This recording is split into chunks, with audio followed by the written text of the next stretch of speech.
Master minds commerce చదవాలనుకునే 10th inter విద్యార్థుల తొలి ఎంపిక.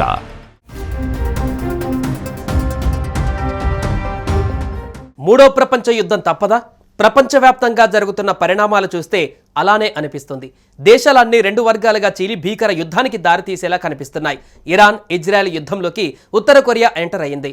ఉత్తర కొరియా అధ్యక్షుడు కిమ్ జాంగ్ ఉన్ ఇరాన్కు మద్దతుగా నిలిచాడు. ఇజ్రాయెల్ ఇరాన్ మధ్య జరుగుతున్న యుద్ధం రోజురోజుకు తీవ్ర రూపం దాల్చుతోంది. 10 రోజులుగా యుద్ధం భీకర స్థాయిలో జరుగుతుంది. అమెరికా ఎంట్రీతో అక్కడి పరిస్థితులు మరింత ప్రమాదకరంగా మారాయి. జూన్ 21న ఇరాన్లోని 3 అణు కేంద్రాలపైన అమెరికా దాడులు చేసింది. పోర్దో, నటాంజ్, ఇస్ఫహాన్ అణుస్థావరాలపైన దాడులు చేసి వాటిని ధ్వంసం చేసింది. దీంతో ఇజ్రాయెల్ ఇరాన్ మధ్య ఉద్రిక్త పరిస్థితులు తారాస్థాయికి చేరాయి. ఇరాన్ ఇజ్రాయెల్ యుద్ధంలోకి ఉత్తర కొరియా అడుగుపెట్టింది. ఉత్తర కొరియా అధ్యక్షుడు కిమ్ జాంగ్ ఉన్ ఇరాన్కు మద్దతుగా నిలిచాడు. అలాగే ఇరాన్ పైన అమెరికా ఇజ్రాయెల్ దాడులను కిమ్ తీవ్రంగా ఖండించాడు.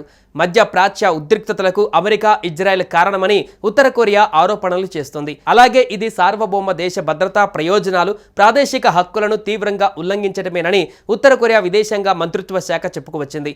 అలాగే ఇరాన్కు మద్దతుగా యుద్ధ సామాగ్రి అందిస్తామని కిమ్ ఇప్పటికే హామీ ఇచ్చారు.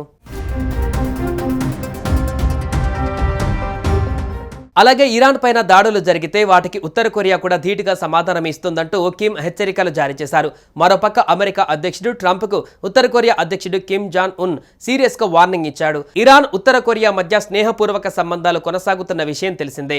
బ్లాస్టిక్ క్షిపణులను అభివృద్ధి చేయడం సహా ఇరు దేశాల మధ్య కొన్ని దశాబ్దాలుగా సైనిక సహకారం కొనసాగుతోంది. పశ్చిమాసియాలో ఉద్రిక్త పరిస్థితులపైన ఐక్యరాజ్య సమితి భద్రతా మండలి అత్యవసర సమావేశం నిర్వహించింది.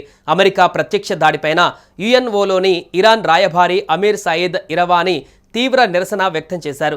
అమెరికా విదేశాంగ విధానాన్ని హైజాక్ చేసి అగ్రరాజ్యాన్ని నెతన్యాహు ఈ యుద్ధంలోకి లాగారని ఆరోపించారు.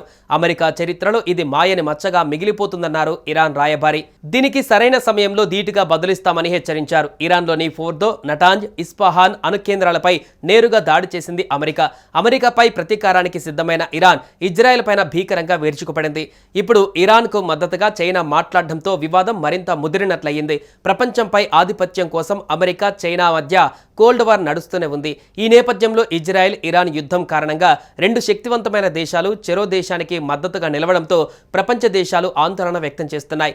ఈ వివాదం మరింత ముదిరి మూడో ప్రపంచ యుద్ధానికి దారితీసే ప్రమాదం ఉందనే భయం వ్యక్తమవుతోంది. ఇజ్రాయెల్కు మద్దతుగా ఇరాన్లోని కీలక అణుస్థావరాలు ఫోర్దో, నటాంజ్, ఇస్ఫహాన్ పై అమెరికా ఆదివారం వైమానిక దాడులు జరిపింది. అయితే ఫోర్దో అణు కేంద్రం పైన దాడి కారణంగా ఆ ప్రభావం భారత్తో పాటు పొరుగుదేశం పాకిస్తాన్ పైన ఉంటుందని చర్చ జరుగుతోంది. అందుకు కారణం మధ్య ఆసియా నుంచి వీచే గాలులు భారత ఉపఖండాన్ని ప్రభావితం చేస్తుంది. ఇరాన్ అణు కేంద్రాలపైన దాడి జరిగితే రేడియో ధార్మిక వ్యర్థాలు విడుదలవుతాయి. ఈ వ్యర్థాలు గాలిలో కలిసి భారత్తో సహా మొత్తం ఆసియా ఖండానికి వ్యాపిస్తాయి. అసలైతే భారత్ జెట్ స్ట్రీమ్ పశ్చిమ గాలుల మార్గంలో ఉంది. ఇందులో వ్యర్థాలు గాలితో పాటు ఇతర దేశాలకు వ్యాపిస్తాయి. ఈ విషపూరిత గాలి 140 కోట్లకు పైగా ప్రజలను నివసించే ప్రాంతాలను ప్రభావితం చేయనుంది. భారత్లోని పంజాబ్, హర్యానా, న్యూఢిల్లీ, ఎన్సీఆర్, రాజస్థాన్, ఉత్తరప్రదేశ్, బీహార్ రాష్ట్రాలపైన దీని ప్రభావం తీవ్రంగా పడుతుంది. సుమన్ టీవీలో మీ పర్సనల్ అండ్ బిజినెస్ ప్రమోషన్స్ కోసం కింది నెంబర్కి కాంటాక్ట్ చేయండి.